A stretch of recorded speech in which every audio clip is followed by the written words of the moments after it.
Guys, Avengers doomsday का first teaser आ चुका है और ये टीजर एमसीयू को पूरी तरह से बदल देने वाला है। स्टीव का सीक्रेट बेबी, टोनी स्टार्क का डूम वेरिएंट और एमसीयू के बच्चों के सहारे डूम का पूरे मल्टीवर्स पे कब्जा करने का प्लान। तो आज के वीडियो में हम इन्हीं सवालों पे बात करेंगे और साथ ही ये भी पता लगाएंगे कि क्यों मार्वल फिर से एंड गेम इवेंट्स को फॉलो कर रहा है और डूम्सडे का सीक्रेट फॉर्मूला क्या है। इस वीडियो में मैं आपको हर सवाल और हर पॉसिबल थ्योरीज को पूरी तरह से एक्सप्लेन करने की कोशिश करूंगा, तो वीडियो के एंड तक बने रहिए। वेल, इस फर्स्ट ऑफिशियल टीजर में हमें स्टीव रॉजर्स की एंड गेम की बाद की लाइफ दिखाई जाती है, जहां वो बाइक से घर लौट रहा है और अपना हेलमेट उतारकर घर में एंटर कर रहा है और ये वही एंड गेम वाली घर होती है। फिर अगले सीन में हम देखते हैं कि स्टीव अपने कैप्टन अमेरिका सूट को एक संदूक में रखकर बंद कर रहा है, विच मीन्स कि स्टीव अपनी कैप्टन अमेरिका वाली मेंटल को पूरी तरह से पीछे छोड़कर रिटायर्ड हो चुका है। फिर आगे स्टीव हमें रेगुलर कपड़ों में कंधे पे टॉवेल रखे अपने बच्चे को सुलाता हुआ दिखता है। मतलब एंड गेम में स्टीव टाइम ट्रेवल करके पैगी के पास लौटने के बाद दोनों ने शादी कर ली है और उनका एक बच्चा भी है। वेल, स्टीव के बच्चे के बारे में हम आगे बात करेंगे। इस सीन में हम स्टीव की हाथ में एंड गेम वाले रिंग को भी नोटिस कर सकते हैं, जिससे ये कंफर्म हो जाता है कि नाउ स्टीव इज मैरिड। अब यहाँ पर एक थ्योरी ये बनती है कि स्टीव रॉजर्स डूम्सडे के इवेंट्स देखने के बाद ही एंड गेम में सैम को शील्ड देने गया होगा और जब सैम स्टीव से उसकी लाइफ के बारे में पूछता है तो वो उसे बताने से मना कर देता है।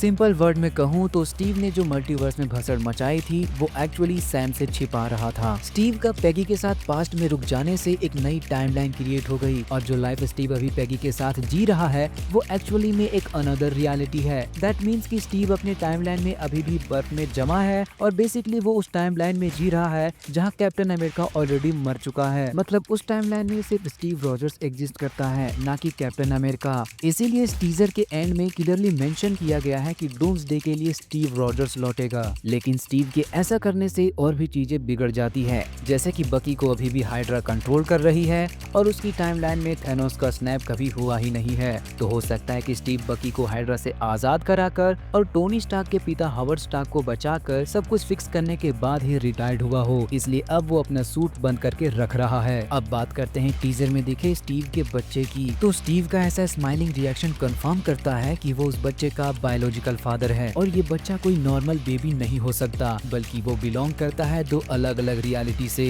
इसलिए डूम्सडे में स्टीव का बच्चा एक बहुत ही अहम किरदार होगा। वेल, ये सीन व्हाट इफ के इस सिनेरियो को एक्सप्लेन करती है कि व्हाट इफ स्टीव बर्फ में नहीं जमता और अपनी डेट मिस नहीं करता तो उसकी लाइफ कैसी होती। अब हम आते हैं अपने मेन सवाल पे कि क्यों मार्वल फिर से एंड गेम इवेंट्स को फॉलो कर रहा है। तो इसका बस एक ही रीजन है, क्योंकि मल्टीवर्स में मेन स्टोरी लाइन की कमी है। मोस्ट ऑफ द कैरेक्टर्स को उनके सोलो आर्क नहीं मिले हैं और सिर्फ एक एंड गेम ही है जहां यूनिवर्सली एमसीयू इवेंट्स को देखा गया है। इसीलिए डूम्सडे को एंड गेम का सीक्वल बनाकर मार्वल अपने नैरेटिव प्रॉब्लम को फिक्स करेगा और साथ ही एमसीयू को सॉफ्टली रीसेट करने का प्लान है। रूसो ब्रदर्स ने भी कंफर्म किया है कि डूम्सडे के इवेंट्स डायरेक्टली एंड गेम के इवेंट्स को फॉलो करेगी। मतलब डॉक्टर डूम टोनी स्टार्क का ही एक वेरिएंट होगा जिसकी ओरिजिन स्टोरी डायरेक्ट कनेक्ट होगी आयरन मैन के स्नैप से। रिपोर्ट्स के अकॉर्डिंग स्नैप के दौरान टोनी स्टार्क के डूम वेरिएंट के यूनिवर्स में कुछ गलत हो जाएगा, जिससे टोनी स्टार्क को scarred face and god like power मिल जाएगी और उसका सब कुछ पर कंट्रोल पाने की लालसा ही उसे डूम बना देगी। जब डूम को पता चलेगा कि इंकर्जन के कारण मल्टीवर्स कोलैप्स हो रही हैं, तो डूम इसका पता लगाएगा। फिर उसे पता चलेगा कि स्टीव के अनदर टाइमलाइन में रुक जाने से, डॉक्टर स्ट्रेंज के बार बार मल्टीवर्स ट्रैवल करने से और मोनिका रैम्बो के एक्स-मैन यूनिवर्स में चले जाने से मल्टीपल यूनिवर्सेस कोलैप्स हो रही हैं। तो डूम सबको विलन और खुद को हीरो की तरह देखेगा और फिर टोनी स्टार्क की तरह ही पूरे मल्टीवर्स के अराउंड एक आर्मर बनाने का सोचेगा। वेल, आपने टोनी स्टार्क को पिछली मूवीज में ऑब्जर्व किया होगा कि वो हमेशा से वर्ल्ड को परफेक्ट बनाना चाहता था। व्हाट इफ टोनी स्टार्क का यही मोटिव उसका डूम वेरिएंट भी कैरी करे,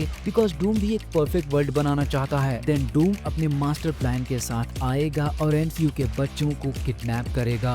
बिकॉज फैंटास्टिक फोर के पोस्ट क्रेडिट में हमने डूम को फ्रैंकलिन से मिलते देखा है। अब डूम्सडे के फर्स्ट टीजर में स्टीव के बच्चे को इंट्रोड्यूस किया गया है और सेकेंड टीजर में थॉर और उसकी बेटी पे फोकस दिखाया गया है। मतलब ये बच्चे डूम्सडे के मेन प्लॉट का सीक्रेट फॉर्मूला है एंड डूम एक परफेक्ट वर्ल्ड अकेले नहीं बना सकता है, इसलिए उसने पहले फ्रैंकलिन को किडनैप किया जो यूनिवर्स क्रिएट कर सकता है। एक यूनिवर्स में इनफिनाइट एनर्जी होती है और यूनिवर्स के प्रॉपर वर्किंग के लिए उस एनर्जी का स्टेबल होना बहुत जरूरी है। इसलिए डूम फिर हल्क के बेटे स्कार को किडनैप करेगा, क्योंकि स्कार इनफिनाइट एनर्जी को रेगुलेट कर सकता है। डूम फिर ऐसे ही थॉर की बेटी लव, जिसे इटर्निटी से रिबर्थ मिला, अमेरिका चावेज जो बिना इंकर्जन काउस किए मल्टी मल्टीवर्स में ट्रैवल कर सकती है। स्टीव का बच्चा जो 2 रियलिटीज के एनर्जी को कैरी कर रहा है और लास्ट वांडा का बेटा बिली मैक्सिमोव को अपने परफेक्ट वर्ल्ड को शेप देने के पर्पस से किडनैप करेगा। पर इन सब बच्चों में से स्टीव का बच्चा डूम के लिए बहुत ही इम्पोर्टेंट होगा और स्टीव उसे अपना बच्चा देने से मना कर देगा। देन स्टीव भी मल्टीवर्सल एवेंजर्स टीम ज्वाइन करेगा डूम को रोकने के लिए। तो ये क्लियर एक्सप्लेनेशन होगा कि क्यों एंड गेम में शांति से कैप्टन बेंच पर बैठा था। तो हो सकता है कि स्टीव रॉजर्स डॉक्टर डूम को रोकने के बाद ही इत्मीनान से यहाँ पर बैठा है। वेल, आपको ये थ्योरीज एंड एक्सप्लेनेशन कैसी लगी मुझे कमेंट में जरूर बताना। अगर वीडियो अच्छी लगी हो तो एक लाइक जरूर करना और एमसीयू के ऐसे ही डीप एनालिसिस जानने के लिए चैनल को सब्सक्राइब करना मत भूलना। मिलते हैं नेक्स्ट वीडियो में।